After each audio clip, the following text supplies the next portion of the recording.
Okay, hello, I'm Lisa, and yeah, I am an elementary curriculum developer here at CodeHS. I wanted to make our session a little bit interactive today, so I'd love to hear from you guys. Who are you? Where are you located? What do you teach? This session specifically goes through teaching scientific models for the elementary and middle school level, but it can be used and adapted for high school as well.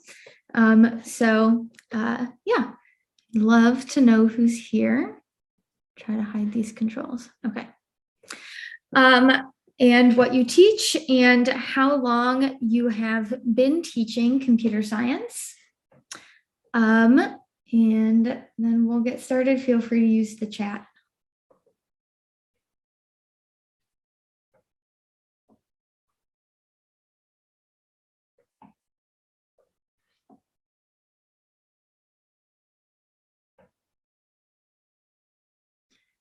Awesome. Welcome, John from Indonesia. Kathy from New Mexico. I see California. Thanks for joining, guys.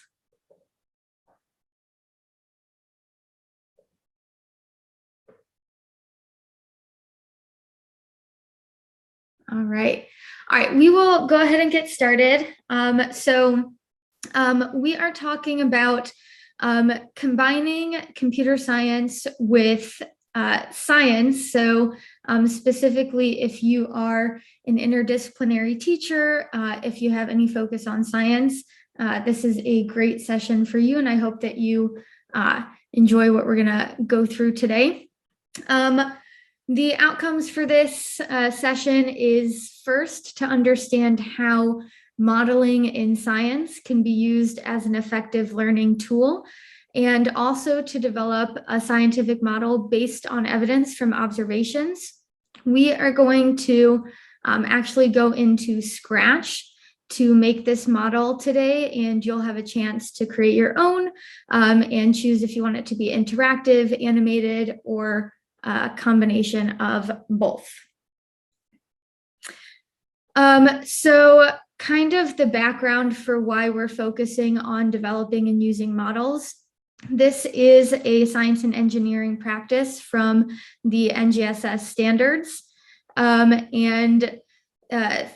This is, of course, through elementary through 12th grade, but at the elementary level, these models are mostly focused on simple models, very pictorial, on concrete things, whereas in the middle school level and even up to high school, students' models can be a little bit more abstract, focusing on different phenomena and things they might not necessarily be able to directly observe in their everyday life. So we're going to go through what is a model? So a model is just a representation of a system or a phenomenon, or really any aspect of a science concept, and is used to communicate information and ideas to other people, as well as to set that information, those ideas, a little bit more firmly in a student's mind. Different forms that models can come into, picture models, ones that are drawings, computer programs can be models through interactive simulations. You can create diagrams.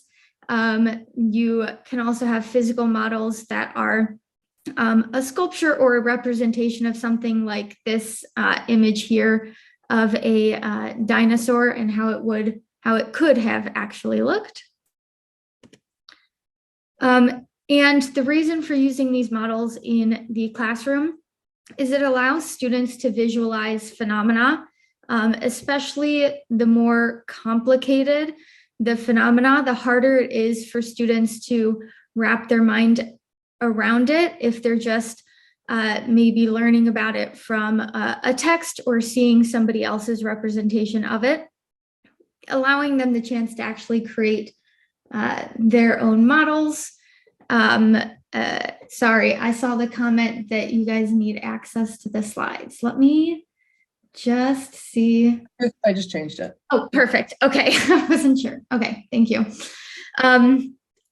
Yeah, but actually allowing them to put their own representation of that model, their own understanding of that model into, or of that concept into a model will help them to better understand it and give them a deeper understanding or create a better mental model should they need to recall that information later.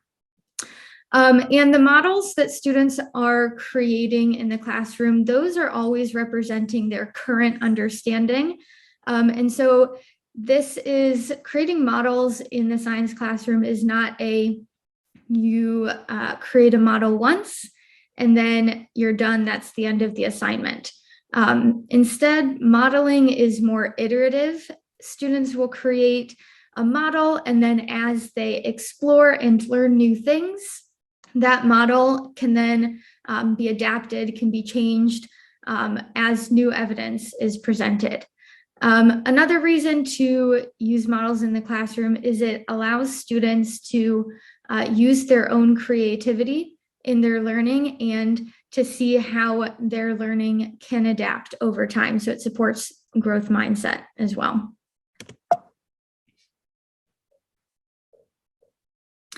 Okay, and so here is a model of why models are effective for helping students to understand the content. So here we have a brain and a couple of features that we have in this model. We have images, we have arrows to show the direction of information. We have captions that give a little bit more information. These are all things that when you are showing your students how to create their own model for the first time, you may have to give them some tools, some support for what can they actually use to create models. Arrows are always a great tool. Pictures are always a great tool. And especially when you get to grade levels where students are writing their own sentences and able to take that explanation, they can provide captions, titles, subtitles, to create a model that speaks for itself. So in this model, we have from the brain going over to this water cycle diagram that students are putting their current understanding as well as their understanding that adapts from new observations that they get to construct and create a model. As they're creating that model, then we go back to the brain. As they create the model, it's creating a deeper understanding of the system. And so that is cementing the content deeper into a student's memory bank. So they will be able to recall it and better explain it to somebody else or on an assessment or wherever they may need that information. So here is when we are going to start with our interactive part a little bit is we're right now going to create an initial model. So when I say initial model, referring to students, it's going to be a model of something that they have not necessarily spent any time learning yet in the classroom. This is just going to be their first current understandings just with the background knowledge that they came to class in. If it's a pretty complex phenomena and students really don't have much of an understanding that they're bringing with them, you can make this a very quick phase, and we're going to do it pretty quickly here today too, just based on time constraints. But here I have a standard. This is a 5th grade standard. Use models to describe that energy in animals' food was once energy from the sun. So what I want you guys to do, and we're only going to spend 5 minutes maybe on this, is if you have paper, you can use paper. If you just have a sticky note, or you can create a physical model if you have like anything that you might have with you, like Play-Doh or just blocks or pens, pencils, whatever you want. But I just want you to create a very quick drawing or physical model to share your current understanding of the concept in the standard below. Obviously, yours will probably be a little bit more extensive than a student who's first seeing the standard, but go ahead and provide that current understanding. You guys can head to this Padlet to share a picture of your model as well. I think the link is being shared in the chat too. You can hold it up to the camera and share it. If you don't have access to that, you can just kind of describe what you did and what your model looks like. But we're just going to spend 5 minutes here.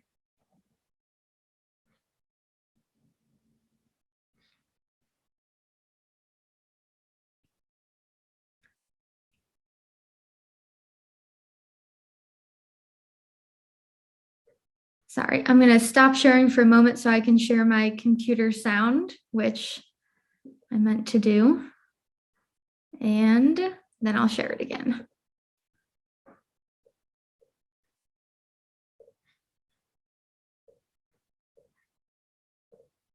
Okay, I'll just play some music while you guys are working, so.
Okay, I'll give you guys just another minute. And again, feel free to share your models on that Padlet if you want, and we'll come back together and see what you guys have done and then continue on in just a little bit.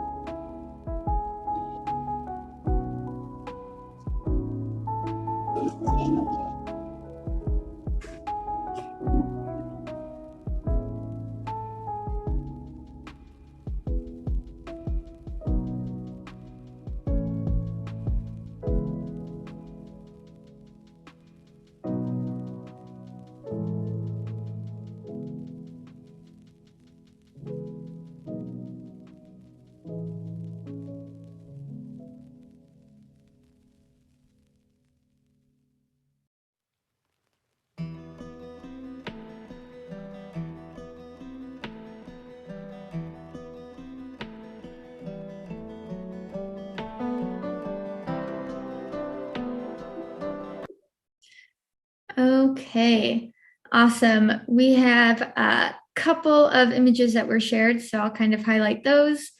Looks like we have here a photograph. We can clearly see that these plants are getting their energy from the sun to grow. All right, good. There's a couple more. It looks like this is a fish. It's got food in its belly.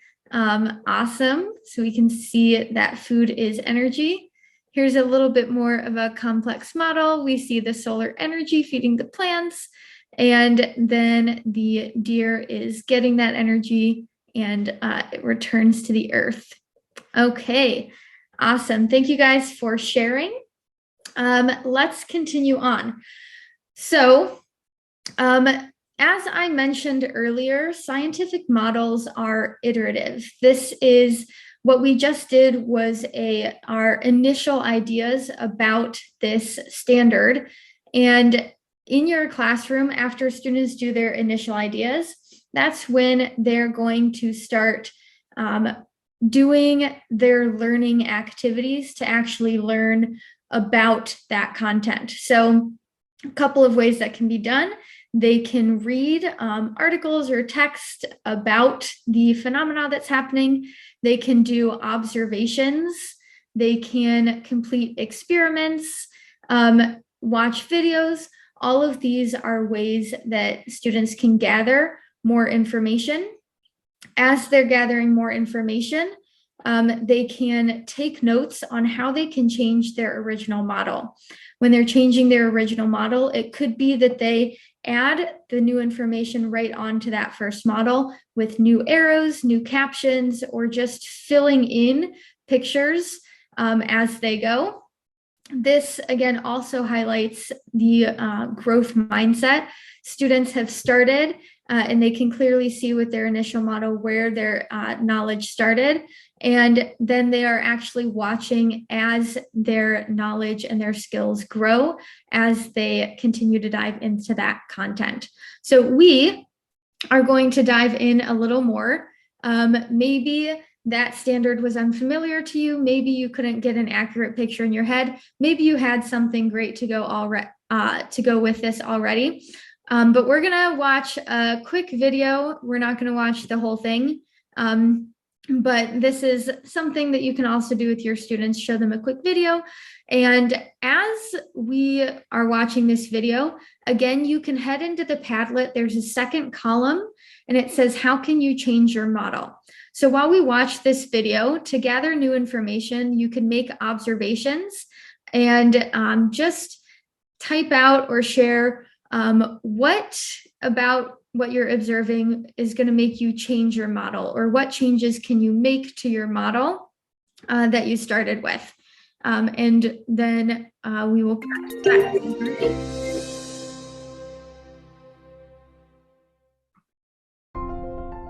of the organisms in an ecosystem need energy, and different organisms get the energy they need in different ways.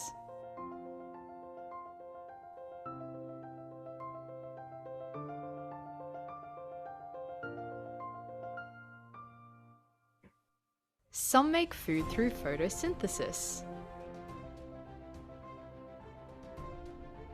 Some eat other organisms. Others break down the remains of dead plants and animals. How an organism gets its energy determines the role it plays in an ecosystem. An organism that makes food through photosynthesis is called a producer. In most ecosystems, plants are the main producers. They use light energy from the sun, carbon dioxide from the air, and water in the soil to produce food in the form of sugar. During this process, they also give out oxygen. An organism that gets energy by eating other organisms is called a consumer. All animals are consumers. They get the energy they need by feeding other organisms in the ecosystem. Animals that eat only plants or plant parts are called herbivores. All right, and we will stop there because the standard does not specifically go into herbivores or omnivores or carnivores, and just for our limited time. So hopefully you guys have gathered a couple of new observations from that video, maybe some new ideas of what you can add to your model. Feel free to share any observations you made or any ideas you have for how you can change your model in that Padlet. And we are I'm going to talk to you guys a little bit about starting to create a model in Scratch. Feel free also, if you want, you can use the chat to tell me how familiar you are with using Scratch. As you heard Jeremy say in the opening, this is something that we are embedding into the CodeHS site and sandbox, but currently it is just available on this site. So you can go to scratch.mit.edu and open up Scratch. And if you click Create, that is where you will be able to start creating your model.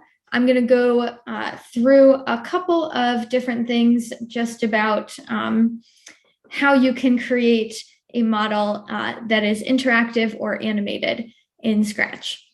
So first, let's talk about how we can make a model interactive in Scratch. So in this little GIF, this is from one of our elementary lessons. We can see that speech bubbles pop up as a user clicks keys on the keyboard.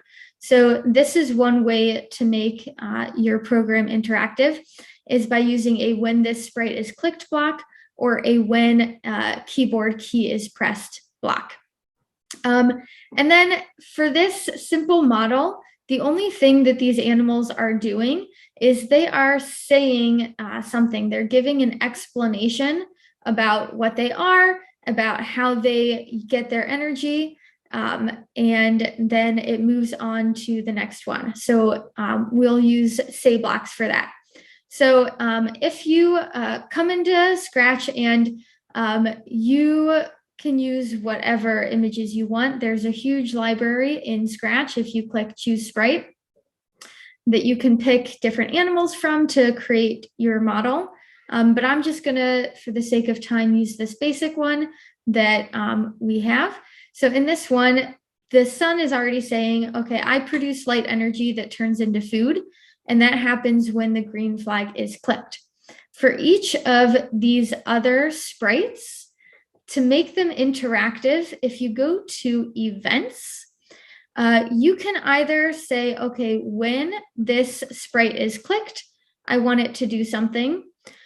Or you can say when a key on the keyboard is pressed, I want it to do something. For example, keyboard or key 1 for the first thing that gets energy, which is the tree.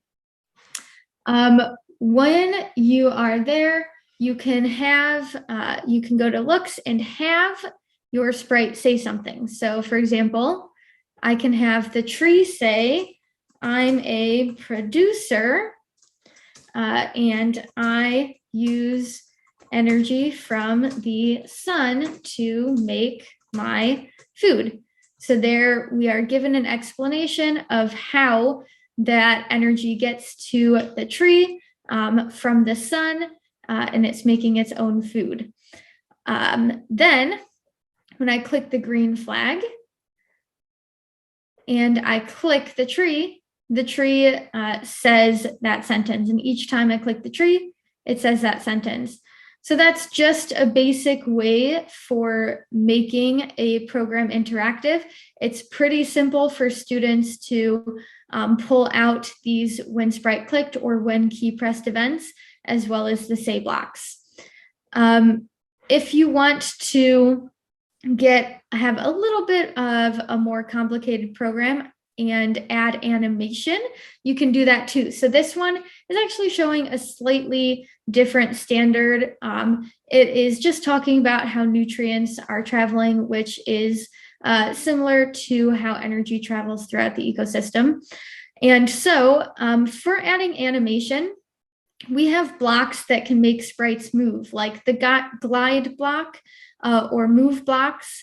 And also sprites can change costumes. So you can see how this one, the nutrients, it changes costumes as it goes. So it starts as, let's see, waiting for this to start over again. It starts as air, water, feeding the plants. Then that plant goes to the llama and so on. So you can see that it changes costumes. In this program, each of these sprites are interacting with each other. They're sending messages to each other, and they do that with broadcast blocks. So I'm going to show you how this all works. And as I said, this one is a little bit more complicated, but I'm going to break it down within this program. So we have this matter sprite, and this matter sprite has a couple of different costumes. So we have the air and water, we have the plant nutrients, and then we have the nutrients from the soil. As this animation goes, it's not actually interactive. It just starts running as soon as the green flag is clicked. So first, the matter sprite is going over to the grass, and its costume is going to be air and water first. We can use the glide block to make it specifically glide to the grass sprite, and then also add an explanation of what it's doing at the grass sprite. So the rest of this is going to be pretty much following this pattern, switching a costume, gliding to a certain location, and then giving an explanation. But the matter also wants these other sprites to change their costumes and to move when they receive messages. I think they all just move. And so what it's going to do is use a broadcast block. And this broadcast block has a drop-down menu. You can create a new message to send different messages to different sprites. This one, we already have a couple of these messages programmed in. So in this first message that is being sent, the matter is saying plant grows. So that's going to be received by the grass sprite with this when I receive block that you can see here. So when the grass sprite receives plant grows, it'll change size, but it won't do that until the program gets here. And so again, then it goes through that whole process again, switching costumes, gliding, saying something, and this time it's going to broadcast decompose. That tells the llama to turn upside down like it's dead, go to a different location, wait, and then hide because it has decomposed. So again, you can see how the sprites can interact, and you can create this animation that then has the matter going to the grass, sending a message, going to the llama, sending a message, and going to the worm and sending a message as well. What you guys can do now is, with our last bit of time, I went through that pretty quickly because I want you guys to have time to create your own models in Scratch, whether they are animated or interactive. You can use either method. But now that you have added to your understanding through our observations in the video, and we have learned about how to do model in Scratch, I'm going to give you guys time to go ahead and model with the same standard.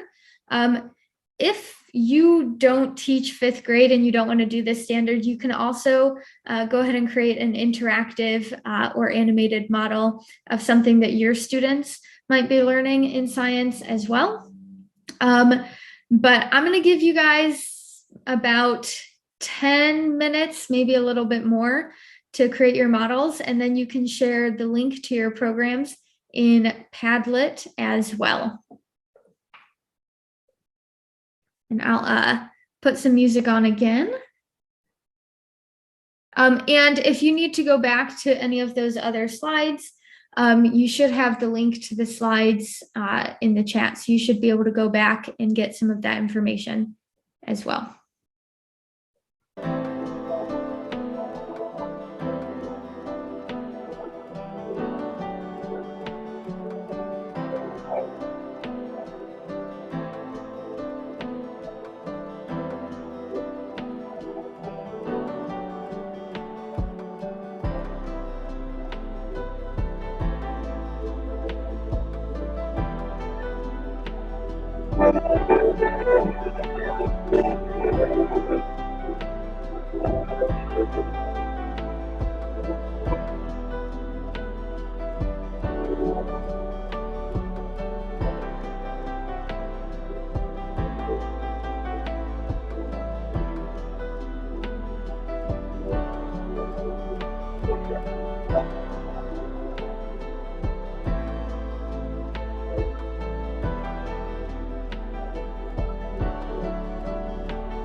As you guys are working, if Scratch is something that's new to you and you're not sure how to do something, you can just let us know in the chat and I'll go ahead and hop on and give you a little bit more explanation on some of the basics.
Okay, for the sake of time, I'm gonna pull us back in here, but please share a link to your Scratch program on that Padlet whenever you have the chance. I would love to see what you guys have created. And to wrap things up a little bit, so as I said, this modeling process is iterative. So as students code their first simulation, their first model on the computer, again, that doesn't have to be their final one. As you go through and continue to build student skills in the standard that they're working on, they can continuously go back to their model to add the new information that they are learning until at the end of that unit of study, they've got something more complete that effectively communicates what they've learned and further helps them to cement that knowledge into their minds. I hope you guys enjoyed going through that. Both of those programs that I showed you, both the interactive one and the animated one, came from our elementary curriculum. We offer a complete K-5 solution for elementary schools and districts to integrate computer science, not just with science, but also with math and social studies and ELA. And we also have several lessons that feature robotics and other physical computing devices. Our lessons are teacher and video led. At the moment, we're converting a lot over to the video led. So you can show a video to students and they can get straight into Scratch, or we use Scratch Junior for K-2 and start programming. So if that's something you're interested in, you can learn more at codehs.com/elementary. That is all I have for you guys. If you guys have any questions, feel free to share. If there's anything else you guys are looking for support, just let us know. I'm going to stop sharing my screen so I can see you guys too.